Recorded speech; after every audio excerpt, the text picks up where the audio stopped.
आगे 3, पैर का पंजा पकड़ के तने। अब श्वास को रोकते हुए सर घुटने में टच करना। पहला अभ्यास।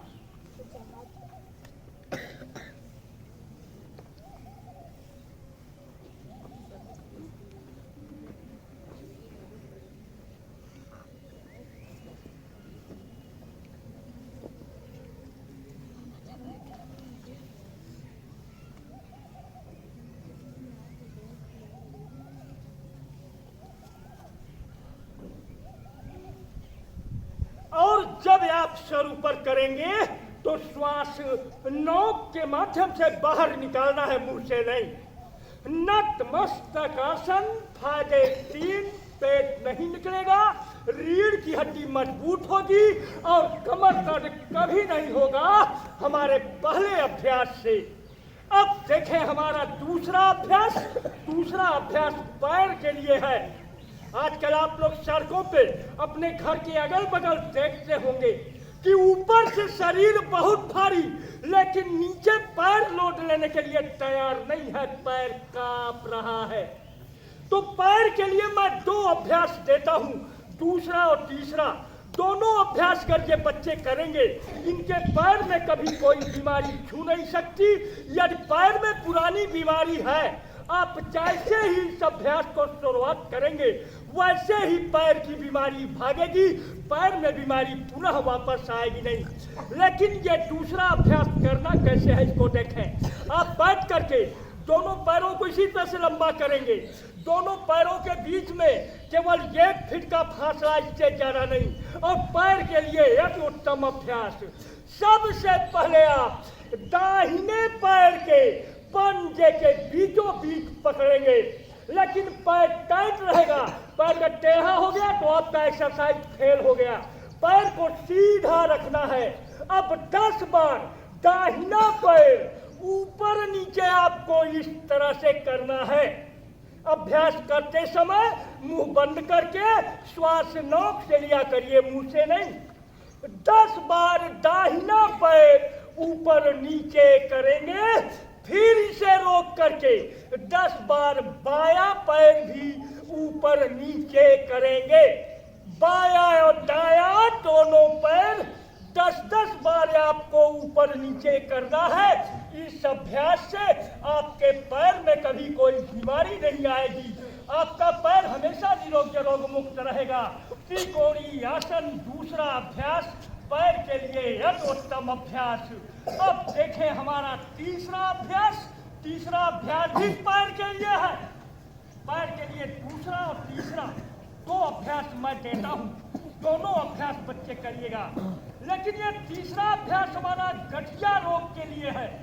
जैसे पैर के गांठ को पकड़ लिया है, आगे नहीं बढ़ने दे रहा है, वो लोग करेंगे, उनका गांठ रोग धीरे धीरे जड़ से खत्म हो जाएगा।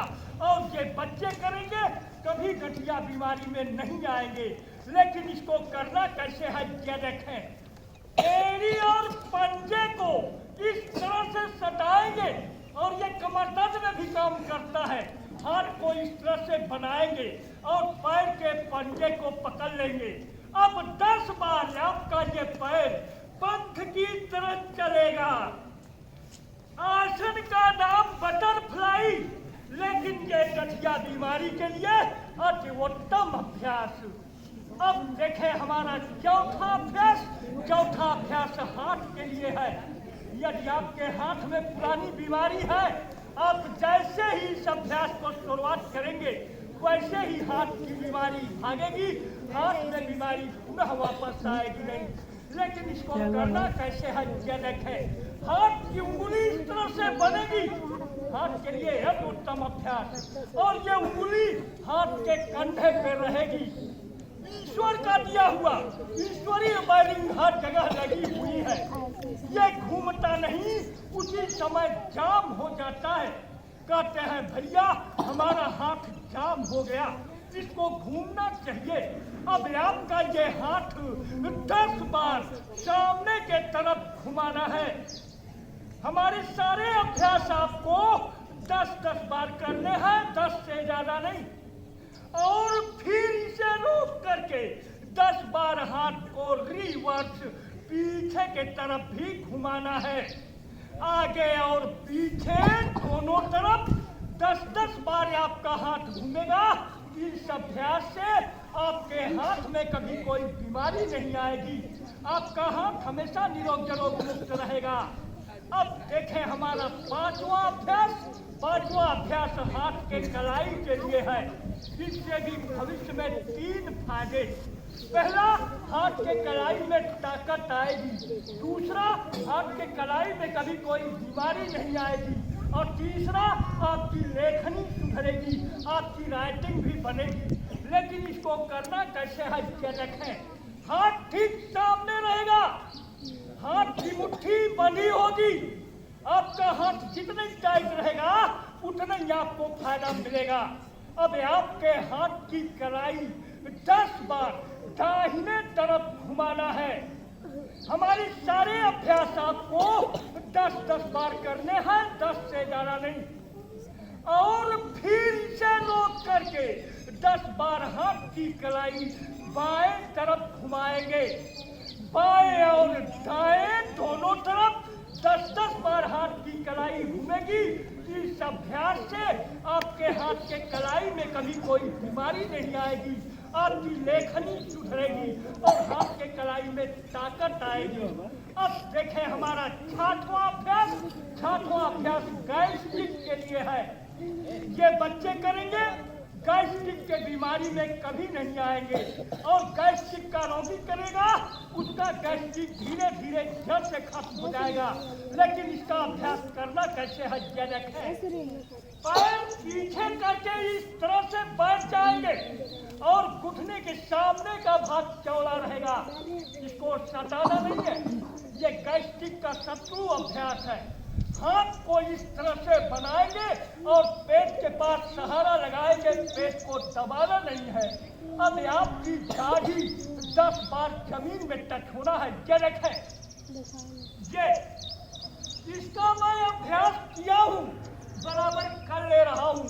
लेकिन आप लोग अगर इसको पहली बार करेंगे तो इसमें ये गड़बड़ी हो सकती है। वो क्या कि आप न संभल पाए करके डरिए पटक दी।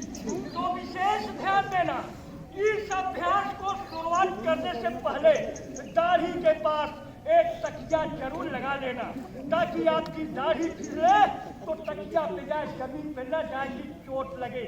आसन का नाम मंडूक आसन। हाँ, अब देखें सातवें में आपका पैर 3 रहेगा। ये सर्वांगासन, ये लीवर, फेफड़ा, इसके लिए यदि आपके लीवर, फेफड़ा, दिल में कमी है तो आप सर्वांग अभ्यास जरूर करना। और ये आपका पैर जमीन में जाएगा और हाथ आपका यहाँ रहेगा। ये सर्वांगासन, ये लीवर, फेफड़ा, सिर के लिए अति उत्तम। और ये पश्चिमोत्तरासन, इस अभ्यास से आपकी शरीर फिट रहती है। और लोस्ट के 2 अभ्यास बहुत ही फायदेमंद, इनको हम बीपी और कैंसर के रोगों में उपयोग करते हैं। लेकिन ये बच्चे घर पर अभ्यास करके करेंगे, कभी ऐसे भयावह बीमारी में नहीं आएंगे। लेकिन इसको करना कैसे है ये देखें। दाहिना पैर बाएं पैर के बीच काट में जाएगा और आपका ये भी पैर जमीन में जाएगा और हाथ आपका यहाँ रहेगा। ठीक इसी तरह से बायां पैर भी दाएं पैर के बीच काट में जाएगा और आपका ये भी पैर जमीन में जाएगा और हाथ आपका यहाँ रहेगा। ये टीबी और कैंसर के लिए यह उत्तम होगा। और अष्टांगासन, यदि इस आसन को कर लिया तो आप 8 आसन एक साथ में कर लिए। अष्टांगासन इसका नाम है और 8 आसन इसमें संबंधित है।